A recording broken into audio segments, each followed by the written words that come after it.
քննարկումները շարունակվում են եւ կա համաձայնություն քննարկումները շարունակել։ Չեմ բացառում, որ այդ քննարկումները կշարունակվեն մոտ ապագայում երկրի ղեկավարների ձևաչափով, ինչպես նաեւ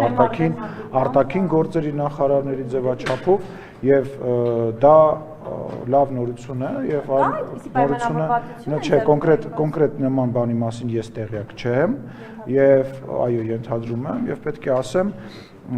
որ նման գործընթացները ուղղված են խաղաղության պայմանագրի կնքման տեղի ժամի հետ կապված եւ հայկական կողմը եւ միջազգային բազմաթիվ գործընկերներ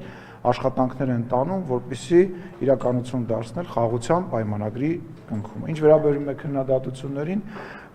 ես չեմ ուզում շատ կտրուկ արտահայտվեմ, բայց կարծում եմ առիթ կլինի ես այդ քննադատություններին էլի շատ կտրուկ կառադառնամ։ Իսկ քանի որ Ադրբեջանը շարունակում է պնդել այդ նախապայմանները, դրանց շուրջ ինչպես են դրա հետ կապված Հայաստանը ինչ դիրքորոշումը դիրքորոշումը պարզ է, խոսակցությունը փակուղային չի կարող լինել, առնվազն այդ այսպես ասած առաջարկներին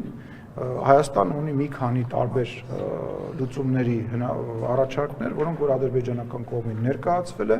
եւ այդ քննարկումը տեղի են ունենում, ել չեմ ասում, որ դրանք մեր ընկալմամբ որևիցե ձևով չեն կարող եւ չպետք է խոչընդոտել խաղաղության պայմանագրի կնքմանը, որովհետեւ այն մտավախությունները, որոնք որ հնչեցնում է Ադրբեջանը,